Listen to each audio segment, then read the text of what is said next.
What's up now?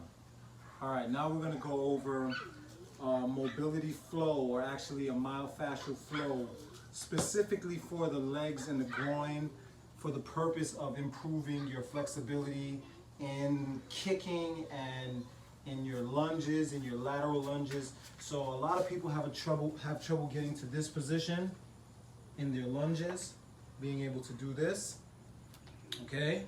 And a lot of people have trouble with the ability to open up the legs and put the body forward, right?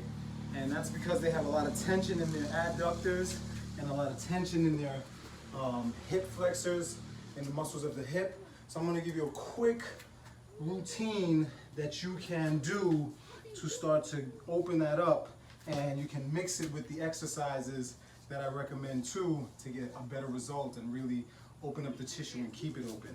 So I start by sitting on the ball. Now sitting on the ball, you're gonna feel a lot of crunchy things. Like this is, I'm rolling the ball between both of my butt bones, right? And between the butt bones is a lot of musculature that fans out away from the sacrum. And I'm just gonna roll on that a little bit. So I move around. I'm sitting on the ball, just moving around, looking for, you know, crunchy things or things that feel tight or sore.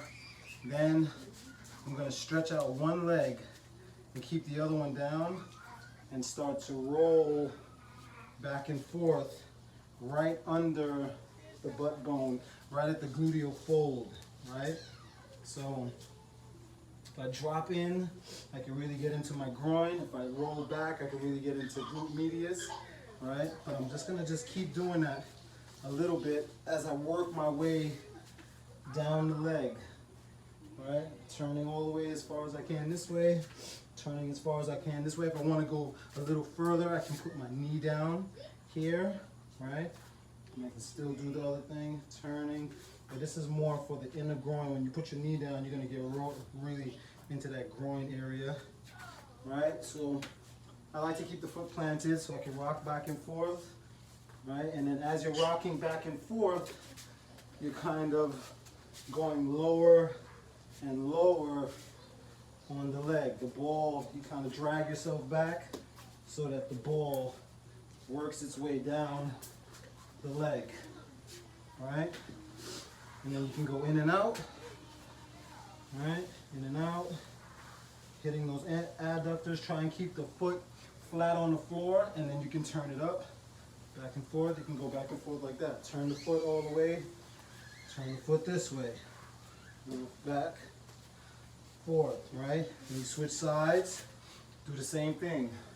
Back, forth, grinding, making that ball really hit all of those muscles that go right inside of this crease here, right?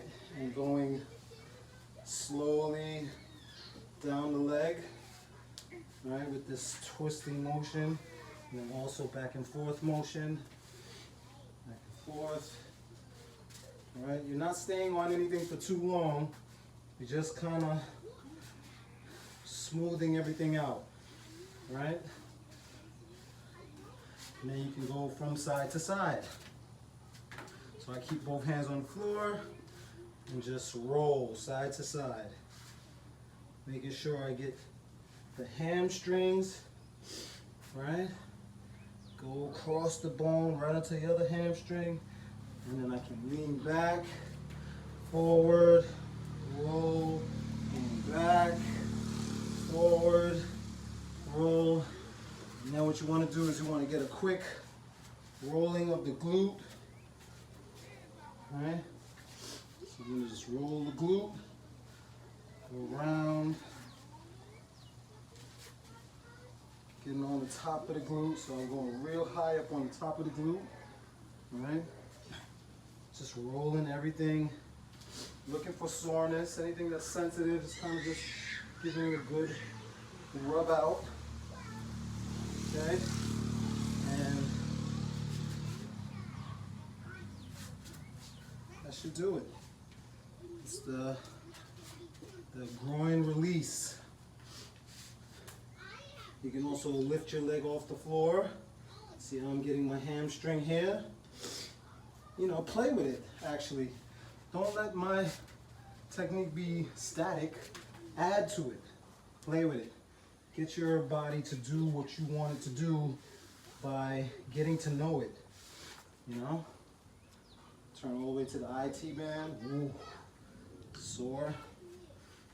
Do you see how you can roll right across that area that's going to be tight?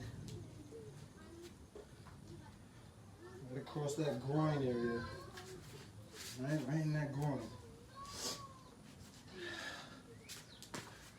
And then when you're done, you should have some pretty good flexibility. I haven't done it in a long time, actually. Sat now.